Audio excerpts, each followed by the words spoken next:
GKT Engineering, a daily knowledge track platform for JEE aspirants. Hello everyone, मेरा नाम वेद लाहौटी है। मैंने जेई एडवांस 2024 में ऑल इंडिया रैंक 1 सिक्योर की है और मुझे 355 आउट ऑफ 360 मार्क्स आए हैं। इस वीडियो में मैं अपनी स्ट्रैटेजी शेयर करने वाला हूं कि मैंने कैसे प्रिपरेशन की। मैं 11th क्लास में आज से 2 साल पहले कोटा आया था अपनी जेई की प्रिपरेशन के लिए।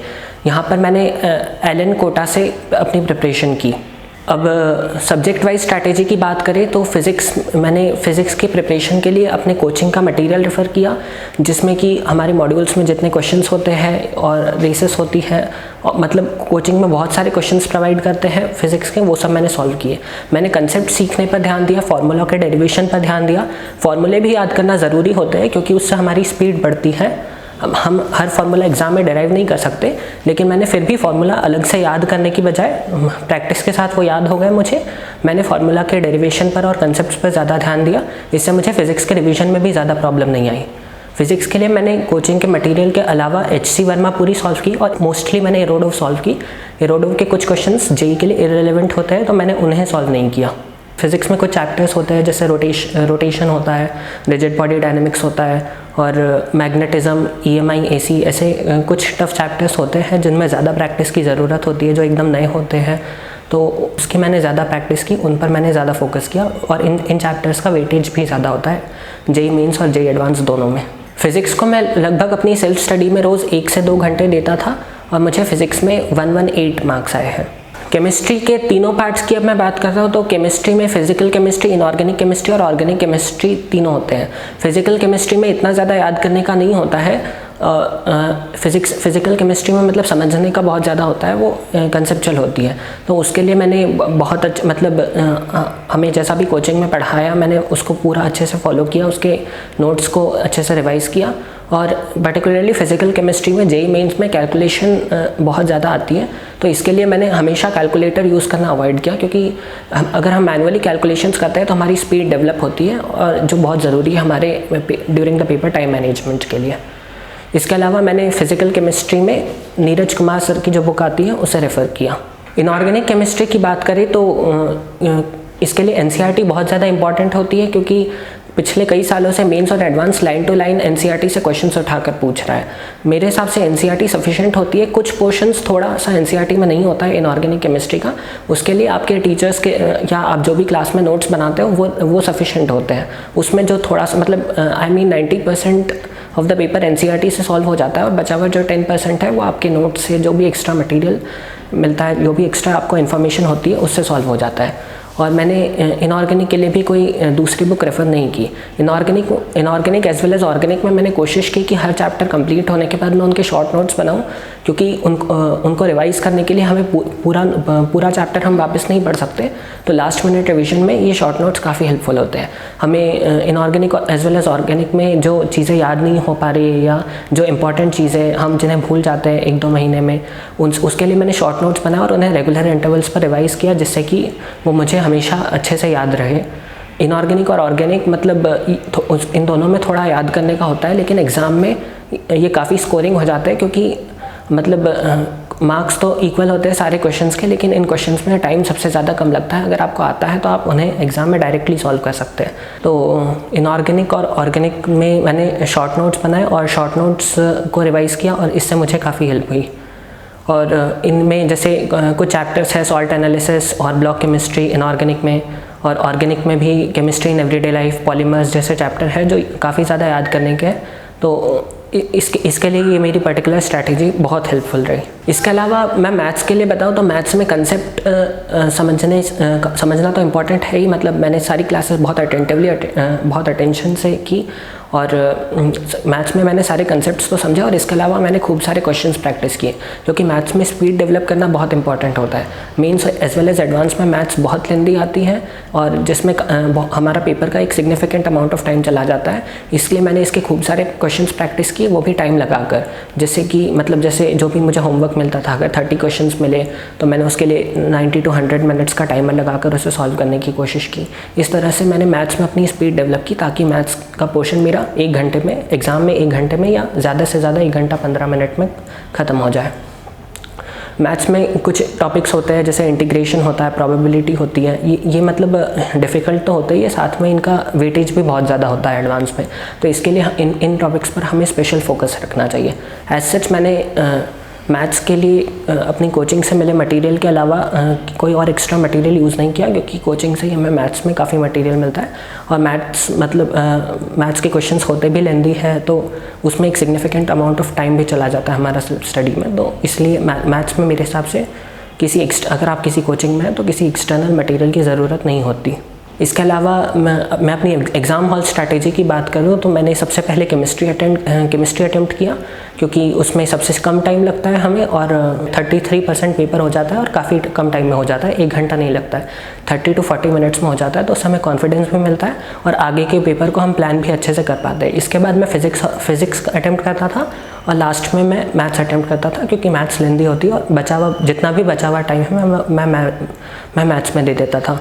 पेपर 1 और पेपर 2 मतलब दोनों में मेरी यही स्ट्रैटेजी रही। और इसके अलावा पेपर 1 और पेपर 2 के बीच में जो ब्रेक मिलता है उसमें मैंने कभी पेपर 1 के बारे में नहीं सोचा। पेपर 1 में जो हो गया है अब हो गया है, उसका रिज़ल्ट तो अब वही रहेगा, उस पर मतलब उसमें कोई क्वेश्चन हमारा गलत हो गया, ये सब सोचकर हम अननेसेसरी प्रेशर में आते हैं और पेपर 2 ख़राब ना हो जाए, इसलिए हमें उनके बीच के टाइम में सिर्फ रेस्ट करना चाहिए और ये सारी बातें नहीं सोचनी चाहिए। और पेपर 2 में भी मेरी यही स्ट्रैटेजी रही। और इसके अलावा मैं एक और इम्पॉर्टेंट बात को हाईलाइट करना चाहूँगा कि अगर आप पेपर में किसी एक क्वेश्चन पर उलझ जाए तो उसे अगर आप 5 मिनट आपने दे दिया है और फिर भी अगर आपसे क्वेश्चन सॉल्व नहीं हो रहा है तो आपको उससे ज़्यादा टाइम देना नहीं चाहिए पेपर में, क्योंकि ऐसा ना हो कि आगे के क्वेश्चन ईजी आपसे हो सकते हो लेकिन वो छूट जाए आपके एक डिफ़िकल्ट क्वेश्चन को करने के चक्कर में। इसलिए पेपर में अगर 1-2 क्वेश्चन आपसे ना भी अटेम्प्ट हो पाए तो आप मैक्सिमम 5 मिनट्स दीजिए और उसके आगे बढ़ जाइए। कभी कभी ऐसा होता है कि हमें लगता है कि बस हो ही गया और हम थोड़ा थोड़ा टाइम देते जाते हैं और पता नहीं कब 10-15 मिनट हम उस क्वेश्चन में वेस्ट कर देते हैं, फिर भी वो क्वेश्चन नहीं हो पाता है, इसलिए हमें ऐसा नहीं करना चाहिए। इसके अलावा कई बार ऐसा होता है कि 3-4 डिफ़िकल्ट क्वेश्चन वो एक साथ पेपर में दे देते हैं। मतलब अगर मेरा फाइनल एग्ज़ाम में तो ऐसा नहीं हुआ, बट कई बार प्रैक्टिस टेस्ट में होता था कि 3-4 क्वेश्चंस नहीं हुए, तो ऐसे में हमें कॉन्फिडेंस लूज़ नहीं होना चाहिए हमारा, हमें आगे बढ़ना चाहिए। इन सारी चीज़ों को ऐसा टेंशन नहीं लेना चाहिए कि हमसे तो हो ही नहीं पाएगा। हमें या तो सब्जेक्ट स्विच कर लेना चाहिए या उसी सब्जेक्ट को रिवर्स ऑर्डर में अटेम्प्ट करने की कोशिश करनी चाहिए। पेपर देते वक्त हमारा सिर्फ एक टारगेट होना चाहिए कि हमें जितना आता है हम उतना, मतलब हम पेपर में ज़्यादा से ज़्यादा क्वेश्चन कर सके, अपना बेस्ट दे सके, जितना ज़्यादा से ज़्यादा हो सके वो कर सके। अगर कोई क्वेश्चन डिफ़िकल्ट है, कोई रह जाता है, कोई नहीं आप सॉल्व कर पाते तो उसमें unnecessary tension at least during the paper तो ऐसा टेंशन नहीं लेना चाहिए। मैंने जैसा अपने तीनों सब्जेक्ट्स की पढ़ने की स्ट्रैटेजी बताई, इसके अलावा तीनों सब्जेक्ट्स को इनिशियली जब मैंने प्रिपेयर करना स्टार्ट किया था, जब मैं मतलब तीनों सब्जेक्ट्स में इक्वली था, तो मैंने तीनों सब्जेक्ट्स को इक्वल टाइम देना शुरू किया अपनी सेल्फ स्टडी में। सबका होमवर्क कर लेने के बाद जो भी एक्स्ट्रा टाइम बचता था मैं उसे इक्वली डिवाइड कर लेता था और इक्वली तीनों सब्जेक्ट्स को पढ़ता था। धीरे धीरे थोड़ा सा सब्जेक्ट्स में डिफरेंसेस आ जाते हैं कि हाँ आपका कोई सब्जेक्ट ज़्यादा स्ट्रांग हो जाता है, कोई सब्जेक्ट थोड़ा वीक रह जाता है, तो उस समय आपको कोशिश करनी चाहिए कि आपका जो वीक सब्जेक्ट है आप उस पर ज़्यादा ध्यान दें और जब तक वो स्ट्रांग ना हो तब तक उसे अच्छे से पढ़ते रहे। मतलब इसके अलावा आप अपने टीचर्स से मिल सकते हैं, उनसे कुछ एक्स्ट्रा मटेरियल मांग सकते हैं कि आप उसके बारे में उस टॉपिक से रिलेटेड और एक्स्ट्रा क्या कर सकते हैं, उनसे वो टॉपिक वापस समझ सकते हैं। लेकिन आपको कोशिश करना चाहिए कि जो टॉपिक जो सब्जेक्ट आपका वीकनेस बन रहा है आप उसे और वीकनेस ना बनने दें, कहीं ऐसा ना हो एग्ज़ाम में मतलब इन चीज़ों को निगलेक्ट करना आपके लिए भारी पड़ जाए। और रिवीजन स्ट्रैटेजी, अब मैं रिवीजन स्ट्रैटेजी की बात करूं तो लगभग एग्ज़ाम के फाइनल एग्ज़ाम मतलब जेई एडवांस के 6-7 महीने पहले मेरा सिलेबस कंप्लीट हो गया था।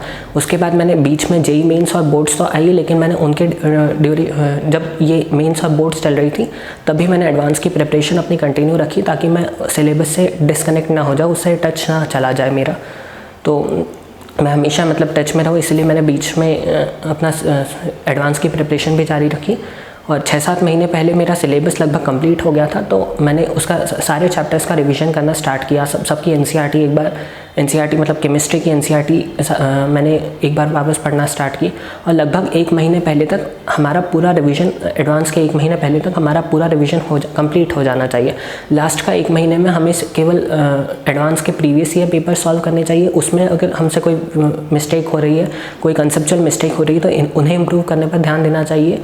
इसके अलावा जो हमने केमिस्ट्री के लिए शॉर्ट नोट्स बना कर रखे थे वो अब यूज़फुल होते हैं और जो भी हम भूल जाते हैं या केमिस्ट्री में जो भी पोर्शन हम भूल जाते हैं उन्हें आप लास्ट मोमेंट पर एग्ज़ाम के 4-5 दिन पहले आप वापस देख लेंगे तो आपको एग्ज़ाम के समय याद रहेंगे और ये आपके लिए काफ़ी हेल्पफुल रहेगा। आप जो रिवीजन के लिए शॉर्ट नोट्स बनाते हैं उसमें आप फिज़िक्स और मैथ्स के भी शॉर्ट नोट्स बना सकते हैं जिसमें आप केवल फार्मूले लिखें जो आप लास्ट मोमेंट पर अच्छे से रिवाइज़ कर सकें। अब टाइम मैनेजमेंट की बात करें तो तीनों सब्जेक्ट्स को हमें इक्वल टाइम देना चाहिए अनलेस कि आपका कोई सब्जेक्ट पर्टिकुलरली बहुत ज़्यादा वीक ना हो। इसमें मेरा लगभग 4 से 5 घंटे कोचिंग का टाइम रहता था और 6 से 7 घंटे मेरा रोज़ का सेल्फ स्टडी का टाइम रहता था। वैसे तो मैंने कभी नंबर ऑफ़ आवर्स देखकर पढ़ाई नहीं की और हमें वैसे करना भी नहीं चाहिए। हमें थोड़ा सा टारगेट बेस्ड पढ़ाई करनी चाहिए कि हमें आज सिलेबस में मतलब हमें आज इतना सिलेबस कंप्लीट करना है, हमें आज ये चैप्टर्स या ये टॉपिक्स कंप्लीट करने हैं और उन्हें पूरा कंप्लीट करना चाहिए। हमारी प्लानिंग इस तरह से होनी चाहिए। नंबर ऑफ़ आवर्स पढ़ने से कई बार हमारी एफिशिएंसी कम हो जाती है, हम इतना फोकस से नहीं पढ़ते। तो हम भले ही 8-9 घंटे पढ़ रहे हो लेकिन हो सकता है आपने जो पढ़ा हो वो इफेक्टिवली 3-4 घंटे का ही पढ़ा हो। इसीलिए कोशिश करना चाहिए कि हम सिलेबस से देखें, टॉपिक से देखें कि हमको इतना टॉपिक्स पढ़ना है, ना कि ये देखें कि हमें इतने घंटे पढ़ाई करनी है। दिन में आपका पूरा टाइम अच्छे से यूटिलाइज़ हो सके इसके लिए आपको एक शेड्यूल अच्छे से बनाना चाहिए जो थोड़ा सा मतलब रियलिस्टिक होना चाहिए, प्रैक्टिकल होना चाहिए। ऐसा भी नहीं होना चाहिए कि आपने 20-20 घंटे पढ़ाई को दे रखे हो। एटलीस्ट 6 to 7 आवर्स आपको साउंड स्लीप हो ऐसा इंश्योर करना चाहिए जिससे आपका अगले दिन माइंड फ्रेश रहे। नहीं तो आपको थकान रहेगी और आप अच्छे से फोकस भी नहीं कर पाएंगे और आप अगले दिन भले ही कितना भी ज़्यादा पढ़े, आप 20 घंटे भी पढ़े लेकिन आप इफ़ेक्टिवली उतना नहीं पढ़ पाओगे जितना आप अगर आप अच्छे से सोते तो उतना पढ़ पाते। इसलिए स्लीप भी बहुत ज़्यादा ज़रूरी होती है। इसके अलावा आपको अपना पूरे प्रिपरेशन के दौरान माइंड काम रखना चाहिए, बिल्कुल पैनिक नहीं करना चाहिए। अगर कुछ गलतियाँ होती है तो मतलब जो गलतियाँ हो गई अब उन्हें इम्प्रूव करने पर ध्यान देना चाहिए। और एग्ज़ाम में टाइम मैनेजमेंट के लिए आपको फ़िक्स टाइम रखना चाहिए। जैसे केमिस्ट्री को मेरे को 30 to 40 मिनट्स में कंप्लीट करना है, फिज़िक्स को 50 to 60 मिनट्स में कंप्लीट करना है और मैथ्स को 60 to 75 मिनट्स में एग्ज़ाम में कंप्लीट करना है। और इससे ये इंश्योर हो जाता है कि लास्ट में आपके पास सफिशिएंट रिव्यू के लिए टाइम रहे या कोई पर्टिकुलर सब्जेक्ट डिफ़िकल्ट आ जाए तो आपका जो लास्ट में जो एक्स्ट्रा टाइम 3 घंटे में इन तीनों टाइम्स के अलावा जो टाइम बचता है आप उन्हें कोई सब्जेक्ट लेंदी आ जाए और कंप्लीट ना हो पाए तो आप उसको टाइम दे सकते हो, या पूरा पेपर हो जाए तो आप पेपर को लास्ट में एक बार रिव्यू कर सकते हो, वापस अपने आंसर सारे चेक कर सकते हो। इसके अलावा आपको एक सेटिंग में कम से कम 3 से 4 घंटे पढ़ाई करनी चाहिए ताकि आप 3 से 4 घंटे कंटिन्यूसली फोकस कर सके बिना डिस्ट्रैक्शन के, बिना बोर हुए, क्योंकि आपको एग्ज़ाम में भी 3 घंटे बैठना होगा। इसके अलावा आप जो प्रैक्टिस पेपर्स करते हैं, जो प्रीवियस ईयर क्वेश्चन अटेम्प्ट करते हैं, वो भी इसी तरह से करने चाहिए कि आप 3-3 घंटे का दिन में उसी टाइम पर आप उन्हें सॉल्व करें। जैसे 9 से 12 और 2:30 से 5:30 उन्हें सॉल्व करें, जिससे आपको मतलब बहुत अच्छे से प्रैक्टिस हो सके, एग्ज़ाम में एकदम रियल टाइम एग्ज़ाम वाली फीलिंग आ सके। और 3-4 घंटे की मिनिमम सिटिंग तो होनी चाहिए। इसके बीच में आप छोटे छोटे ब्रेक्स ले सकते हैं जहां आपको अपने माइंड को रिलैक्स करना चाहिए। इस टाइम में आप अपने पेरेंट्स से बात कर सकते हो, फ्रेंड्स से बात कर सकते हो, आपको जो भी पसंद है करना वो कर सकते हो, अपनी जो भी हॉबीज़ है उन्हें परस्यू कर सकते हो। लेकिन मेरा रिकमेंडेशन यही रहेगा कि आपको इन 15-20 मिनट में भी सोशल मीडिया से दूर रहना चाहिए, क्योंकि सोशल मीडिया बहुत ज़्यादा इन्वॉल्विंग और एडिक्टिव होता है। और आप इसमें जब 10-15 मिनट इन्हें लेकर बैठोगे तो ये कब 2 से 3 घंटे बन जाएंगे और आपको कभी पता भी नहीं चलेगा। और ऐसे इन सोशल मीडिया से आपका बहुत ज़्यादा टाइम वेस्ट होता है। तो इन 2 साल तो आपको एटलीस्ट सोशल मीडिया से दूर रहना चाहिए, क्योंकि आपकी लाइफ के बहुत इंपॉर्टेंट ईयर्स है और अपनी प्रिपरेशन पूरे फोकस के साथ करनी चाहिए। और जो स्टूडेंट्स कोचिंग को अफोर्ड नहीं कर सकते उनके लिए मेरा यही रिकमेंडेशन रहेगा कि वो मतलब कई सारी बुक्स अवेलेबल होती है मार्केट में जो मैंने अभी बताई है, और इसके अलावा भी बुक्स होती है, आप उन्हें सॉल्व कर सकते हैं, उनसे पढ़ सकते हैं अगर आप कोचिंग नहीं जाते हैं तो। और इसके अलावा आपको इंटरनेट पर प्रैक्टिस पेपर्स मिल जाएंगे। अगर आपको कोई चीज़ समझ नहीं आती है तो आपको यूट्यूब पर उससे रिलेटेड कई वीडियोस भी मिल जाएंगे। पर यूट्यूब पर वीडियोस सर्च करके उन्हें देखते समय ये ध्यान रखना चाहिए कि आप यूट्यूब पर किसी और चीज़ में ना उलझ जाओ, शॉर्ट्स देखने में या कुछ भी ऐसा यूट्यूब वीडियो देखने में जिससे आपका बहुत ज़्यादा टाइम वेस्ट हो, ऐसा नहीं करना चाहिए। अब अगर यूट्यूब पर कोई एजुकेशन रिलेटेड वीडियो देखने जाते हो तो आपको मतलब खुद को काफ़ी कंट्रोल में रखना होगा ताकि आपका बिल्कुल भी ज़्यादा टाइम वेस्ट ना हो और आप एफिशिएंटली पढ़ाई कर सको। इसके अलावा मैं एक और बात ऐड करना चाहूँगा कि आपके जो भी टेस्ट होते हैं उनका बहुत अच्छे से एनालिसिस करना चाहिए। उसमें आपकी कौन कौन सी मिस्टेक्स हो रही है उन्हें अच्छे से देखना चाहिए, उन्हें क्लासीफाई करना चाहिए कि वो सिली मिस्टेक्स है या कंसेप्चुअल मिस्टेक्स है। सिली मिस्टेक्स में भी कई टाइप्स होते हैं, जैसे कि फॉर एग्जांपल आपका रीडिंग एरर हो सकता है। कई बार क्वेश्चन में which of the following options is incorrect पूछा है और आप करेक्ट पढ़ के मार्क कर देते हैं, तो उससे आपके मतलब बहुत ज़्यादा मार्क्स कट जाते हैं।